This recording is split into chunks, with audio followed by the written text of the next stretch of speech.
Allez, ce soir, c'est ravioli maison, donc on va se faire une petite farce à base d'estragon, échalotes, champignons, crevettes et crème. Et ensuite, on va reprendre notre recette de pâte à pâte et on va en faire des raviolis. Donc, on commence tout de suite à faire la farce. Préparons les crevettes, l'échalote, l'estragon, les champignons et je reviens vers vous. Passons donc à la confection de la farce. Donc, on prend du beurre, on met dans une poêle, on va laisser fondre un peu. On va y rajouter les échalotes.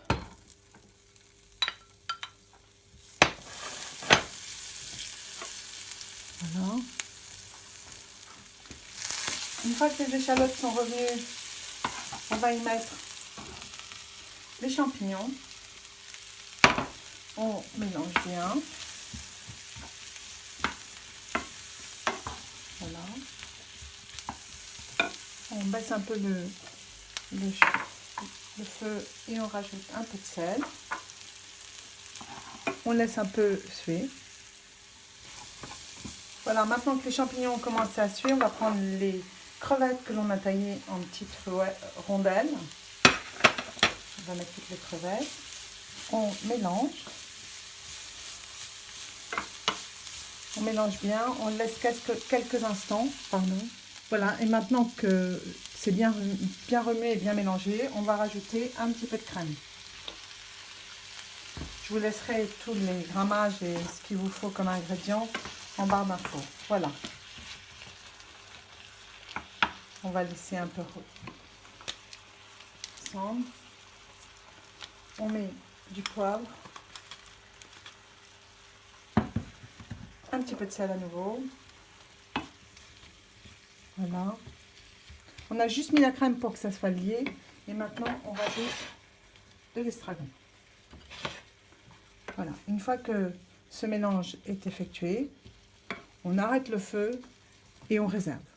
Maintenant, vous retrouverez notre recette de pâte à pâte dans la vidéo que nous avons faite ensemble il y a 2 jours. Et la technique pour avoir ces grandes bandes, vous la retrouverez dans la recette de saumon au tagliatelle basilic que nous avons faite avant-hier. Maintenant, passons donc au ravioli puisque la farce est maintenant froide. Voilà, j'ai pris un emporte-pièce rond et puis j'ai fait des petits cercles comme ça.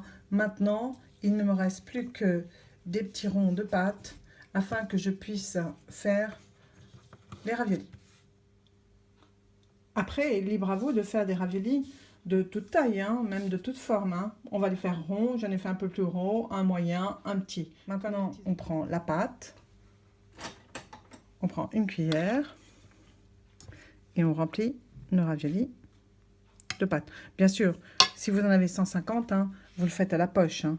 Voilà, on va mettre comme ça et après, on va les refermer. Alors, pour les coincer, soit on appuie vraiment beaucoup, soit même on prend un petit pinceau avec une petite goutte d'eau et qu'on met en dessous pour servir de colle ou du blanc d'œuf. Là, je vais le faire comme ça et on va en faire une autre technique. Vous prenez votre pâte à ravioles, vous mettez votre farce, vous prenez un petit peu de blanc d'œuf, vous faites le tour avec le pinceau et vous collez votre ravioli. Voilà, nos raviolis sont prêts à être mis dans l'eau bouillante, salée, avec peut-être un petit peu d'huile d'olive, juste pour cuisson très rapide. Mes raviolis sont en train de cuire dans de l'eau salée. On n'en a pas pour longtemps. Dès que c'est prêt, on enlève, on mélange avec un peu d'huile d'olive et on dresse. Voilà, j'ai donc enlevé les raviolis, ils étaient cuits. Maintenant, je prends une petite prétexte. Je les ai mélangés avec un petit peu d'huile d'olive et je les dresse sur mon assiette. Comme ça, c'est parfait. Vous voyez, sur l'assiette, au milieu, j'ai laissé un peu de farce. Mes raviolis sont dressés. Il vous reste un petit peu d'estragon. On met un petit peu d'estragon. On a un petit peu d'huile d'olive. On prend l'huile d'olive et hop, on en met un petit peu autour. Voilà. Et là, vous pouvez même mettre un petit peu de baie rose, si vous en avez. Et voilà. Bien, bah écoutez, j'espère que cette nouvelle recette de raviolis maison vous aura plu. Nous, on se retrouve vendredi prochain pour une nouvelle recette. Régalez-vous avec ces raviolis. Passez un bon week-end. Salut à tous.